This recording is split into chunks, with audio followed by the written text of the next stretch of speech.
Of the environment. जब हम कहीं जाते हैं अच्छी जगह पे आउटिंग के लिए, तो हमारा ये होता है कि हम जिस जगह पे जा रहे हैं वो माहौल अच्छा हो, वहाँ पे अरेंजमेंट सारी अच्छी हो, डिकोरिंग अच्छी हो। लेकिन हम जा तो आउटिंग के लिए रहे हैं और वहाँ पे पोल्यूशन है, यानी अच्छा नहीं है, कुछ भी गंदगी है, कोई भी चीज अच्छे से अरेंज नहीं है। विजुअल पोल्यूशन वो पोल्यूशन होती है जो देखने में अच्छी नहीं लगती। फॉर एग्जाम्पल, जब हम गली में निकलते हैं तो हमारे यहाँ जो इलेक्ट्रिसिटी की वायर्स होती हैं वो एक दूसरे के ऊपर फंसी होती हैं।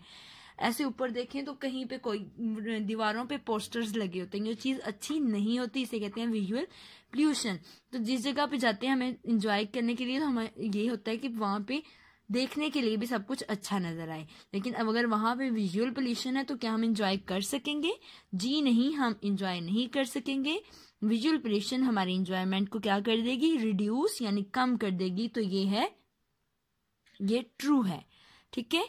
नेक्स्ट है most of the pollution caused by the human activities. जो ज्यादातर पोल्यूशन होती है वो ह्यूमंस की वजह से होती है। Yes, this is true.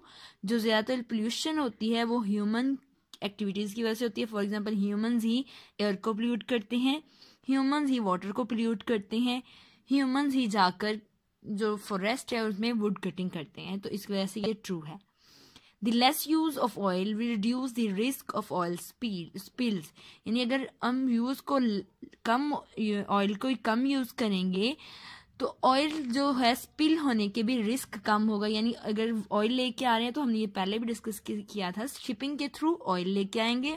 जब ऑयल लाएंगे, अगर शिप का एक्सीडेंट हो जाता है तो मतलब सारे का सारा ऑयल पानी में चला जाएगा। जब पानी में जाएगा तो वो वाटर पोल्यूटेड हो जाएगा।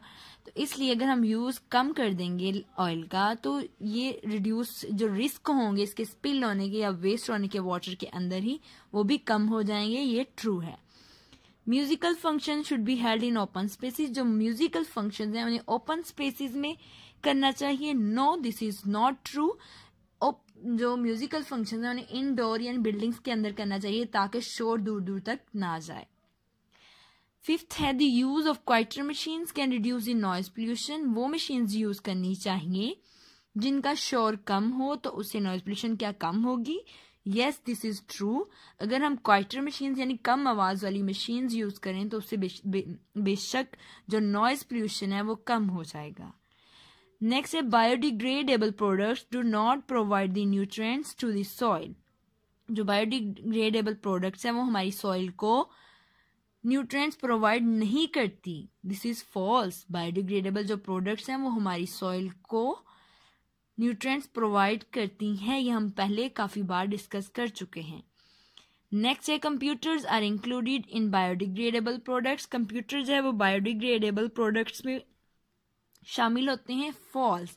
कंप्यूटर जो है वो बायोडिग्रेडेबल नहीं है, वो नॉन बायोडिग्रेडेबल है, क्योंकि कंप्यूटर जो है उन्हें जो नेचुरल एजेंट होते हैं वो उन्हें डिकम्पोज नहीं कर सकते। So this is false.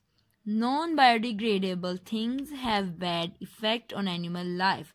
जो नॉन बायोडिग्रेडेबल थिंग्स हैं वो एनिमल पे बैड इफेक्ट करती हैं। Yes, it is true. जो नॉन बायोडिग्रेडेबल थिंग्स हैं उन्हें डिकम्पोज नहीं होंगी। जब वो डिकम्पोज नहीं होंगी तो वो वहीं की वहीं पड़ी रहेंगी, मतलब वहां पे गार्बेज ही बनता जाएगा नॉन बायोडिग्रेडेबल थिंग्स का। और जब वो गार्बेज का ढेर हो जाएगा तो उससे पोल्यूशन होगी तो बेसिकली वो एनिमल लाइफ पे के लिए हार्मफुल होगा। तो आज के लिए इतना ही। आप लोगों ने ये लर्न करना है और ये भी आप लोगों ने अपनी ऑब्जेक्टिव भी सेपरेट शीट पे लर्न करने के बाद नीटली आप लोगों ने लिखनी है और स्कूल में सबमिट करवानी है। आज के लिए इतना ही। अल्लाह हाफिज।